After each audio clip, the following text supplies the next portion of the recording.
하는 거지요.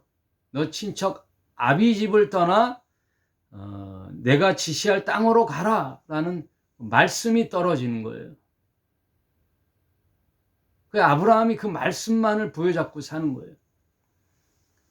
아브라함은 늘 그 아버지 데라가 만드는 나무, 돌, 이걸 조각해서 만든 우상이 무슨 능력이 있겠어요. 나무 조각인데. 거기에 제사를 지내고 절을 하고 우상을 섬기는 그 당시에 인간들을 볼 때에는 참 허무맹랑하잖아요. 아브라함이 생각하기에.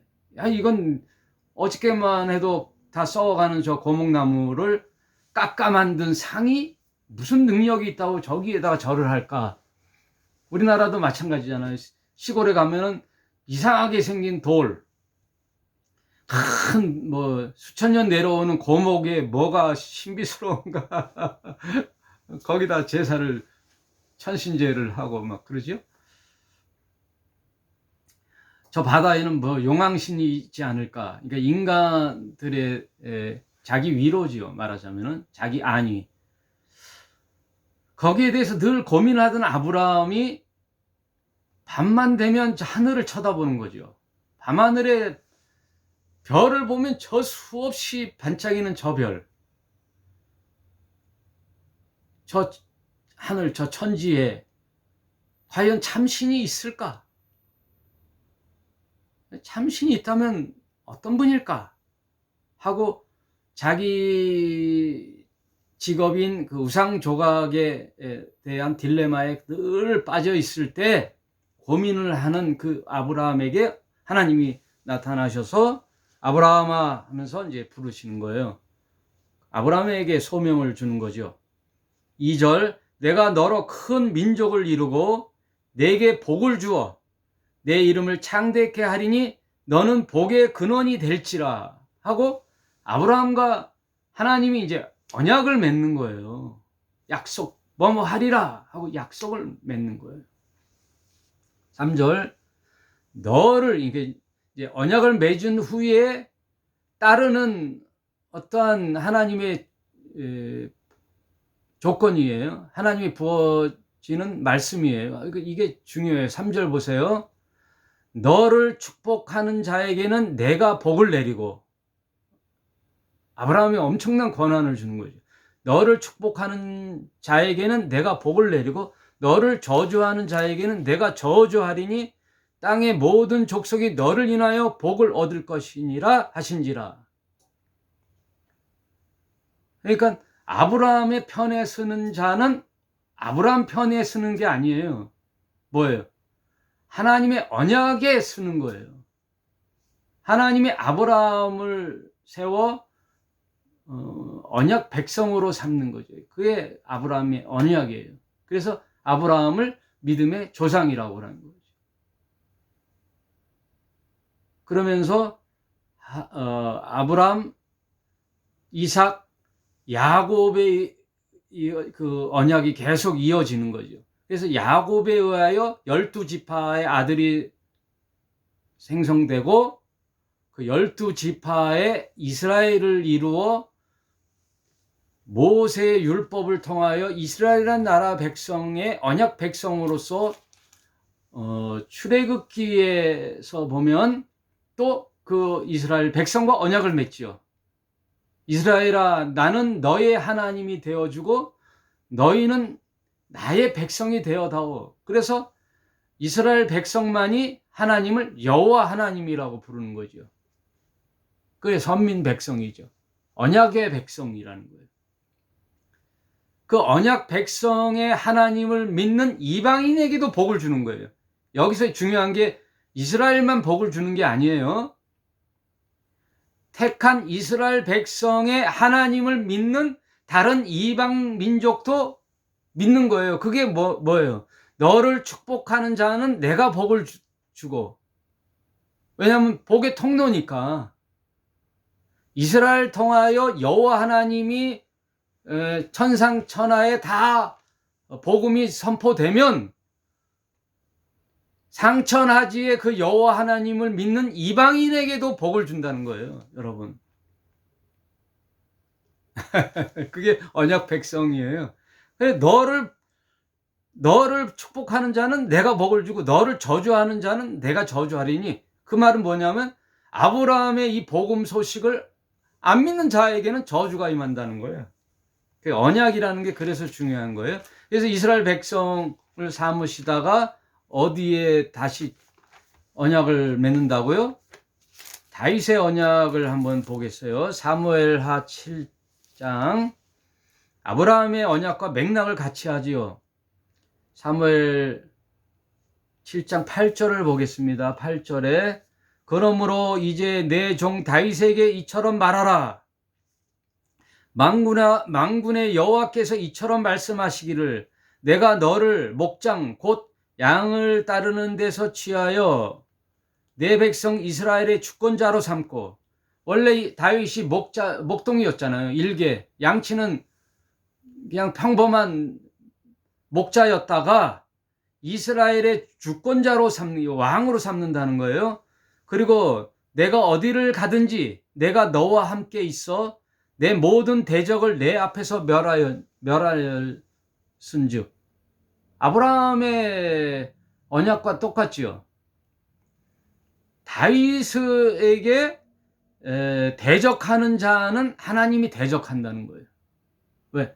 다윗과 함께 합니다. 세상에서 존귀한 자의 이름 같이 내 이름을 존귀케 만들어 주리라. 내가 또 내 백성 이스라엘을 위하여 한 곳을 정하여 저희를 심고 저희로 자기 곳에 거하여 다시 옮기지 않게 하며 악한 유로 전과 같이 저희를 해하지 못하게 하여 전에 내가 사사를 명하여 내 백성 이스라엘을 다스리는 때와 같지 않게 하고, 사사들은 뭐예요? 자기 소견대로 살았던 그 시대와 같지 않게 하고 너를 모든 대적에게서 벗어나 평안케 하리라. 여호와가 또 내게 이르노니 여호와가 너를 위하여 집을 이루고 내 수 안에 차서 내 조상에게 함께 잘 때 내가 내 몸에서 날 자식을 내 뒤에 세워 그 나라를 경고케 하리라. 그러니까 다윗의 자손의 자식에 의하여 경고케 하신다라는 언약을 세우는 거예요. 그러면서 뭐라 그래요? 저는 내 이름을 위하여 집을 건축할 것이요. 그건 솔로몬에 의하여 세워지는 거죠. 나는 그 나라 위를 영원히 경고케 하리라. 그 솔로몬에 의하여 그 자식대에 의하여 영원한 언약을 세우는데 그게 누구라고요? 예수 그리스도라는 거예요. 그러면서 14절에 나는 그 아비가 되고 그는 내 아들들이 되리니 저가 만일 죄를 범하면 내가 사람의 막대기와 인생의 채찍으로 징계하려니와. 여러분, 사생아들은 징계하지 않지요. 내 자식들이 잘못되면 채찍을 들고 징계를 하잖아요. 믿음에서 벗어나지 않도록 징계하잖아요. 그렇게 내 민족을, 내 자식들을 세워나가리라. 15절 내가 내 앞에서 패한 사울에게서 내 은총을 빼앗은 것과 같이 그에게서는 빼앗지 아니하리라. 다윗에게서는 빼앗지 않게 한다는 거예요. 내 집과 내 나라가 내 앞에서 영원히 보존되고 내 위가 영원히 경고하리라 하셨다 하라. 이게 하나님과 다윗의 언약이에요. 그래서 말씀을 정리하도록 하겠습니다. 솔로몬 때에 의하여 이스라엘이 솔로몬이 결국 어떻게 했어요? 언약을 맺은 다윗의 언약을 대를 잇는 솔로몬이지만 결국은 어떻게 해요? 지난 시간에도 공부했듯이 수많은 이방 여자들을 혼인 계약을 해서 그런 외교 정책을 통하여 들어왔던 게 뭐예요? 이방 나라의 문화와 풍습, 종교, 우상 이런 것들이 들어와서 결국은 솔로몬 때 이스라엘 백성이 완전히 타락하게 되는 거예요. 여러분, 다음 시간에 살펴보지만요, 북이스라엘의 가장 악한 왕이 아합 왕이었는데 그 아합 왕이 데리고 왔던 여자가 악랄하게 소문난 이세벨이잖아요. 이세벨은 몇 명의 제사장을 데리고 왔느냐? 바알을 섬기는 450명의 제사장과 아세라를 섬기는 400명, 도합 850명의 이방 제사장들을 데리고 와요. 그 이방 나라의 공주 그 여자만 딱 데려오는 게 아니에요. 그 나라의 이방 종교인 바알과 아세라 신을 섬기는 제사장들이 함께 오는 거예요. 그래서 제사장들이 와서 거기서 또 우상을 섬기고 제단을 쌓고 산당을 짓고 절하고 우상을 섬기는 거예요. 그게 솔로몬의 그게 패착이에요. 솔로몬의 때에 나라가 쪼개지는 게 뭐예요? 하나님의 언약의 남유다와 인간 나라의 인간들이 세운 북이스라엘로 이렇게 나눠지는 거예요. 나눠지면서 북이스라엘은 8번의 쿠데타를 통하여 왕조들이 계속 나오고 북이스라엘의 20명의 왕들은 죄다 다 악한 왕이에요. 한 명도 남김없이 죄다 다 악한 왕들. 인간들이 세워봐야 다 뭐예요? 악한 왕이 되는 거예요. 악한 왕. 오늘날 정세도 그렇잖아요. 여러분, 왕이 된다는 것은 뭔지 아세요? 정적들이 있잖아요. 정적들. 내부의 정적들, 외부의 그 이방 족속들. 그러니 나라 왕을 계승하기 위해서는 어떻게 해야 돼요? 왕권을 계승하기 위해서는요, 군사력을 키워야 돼요. 군사. 자기를 지키는 군사를 강력하게 세우려면 뭐가 필요해요? 수많은 군사들은 일을 안 하고 나라에서 녹을 먹잖아요. 그러려면 뭐를 많이 해야 돼요? 세금을 무지하게 뜯어야 돼요. 이 포악한 왕이라는 것은 뭐냐면요, 세금을 많이 뜯는 왕을 포악한 왕이라는 거예요. 예? 백성들이 먹고 살 만한 게 아니라 세금 내다가 다 볼일 다 보는 거예요. 그 세금을 왜 내? 국방비를 해야 되니까. 대외적으로는 이방 나라로부터 전쟁을 준비해야 되니까 무기들을 사들이고 하는, 또 내부의 정적들과의 권력 암투에서도 지키기 위해서는 군사가 필요하거든요. 그래서 세상 왕들의 싸움은요, 전쟁의 싸움이에요. 국방력이에요. 국방력. 그러므로 세상 왕들은 선한 왕이 없어요. 왕에 이르는데 정의로운 사람이 왕이 됐다? 그런 건 없어요. 그나마 백성들을 살펴보는 왕을 우리가 기대해야죠. 아무튼 북이스라엘은 결국은 수많은 그 쿠데타로 인하여 일찍 멸망을 하는데, 그 20명의 열왕, 열왕기에 보면 가장 악독한 왕의 시대에 하나님이 또 선지자를 보내죠. 엘리야와 엘리사, 이사야, 이런 강력한 선지자를 보내요. 그들에게도 하나님의 말씀에 기회를 주는 거예요. 이걸 다음 시간에 할게요. 그리고 남유다는 하나님의 약속의 계보로서 역대기 상하를 통하여 쭉 이어져 나가는, 이걸 오늘 살펴보았습니다. 여러분, 우리 신앙이라는 것이 오늘 이스라엘 역사를 통하여 뭘 발견하는 거예요?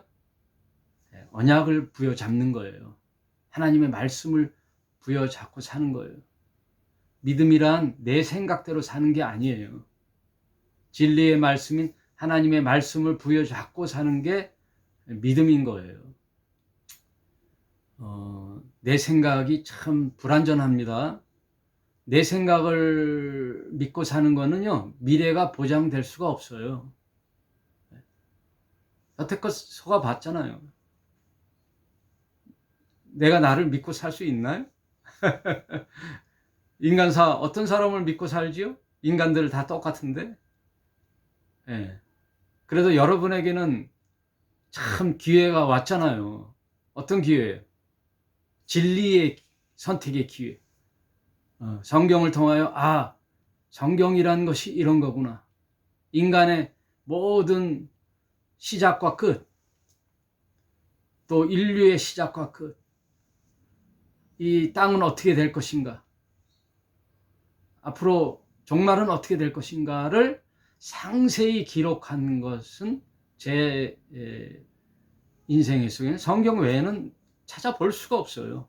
그러니 이 성경의 말씀을, 약속의 말씀을 부여잡고 오늘도 믿음으로 승리하는 저와 여러분이 되시길 바랍니다.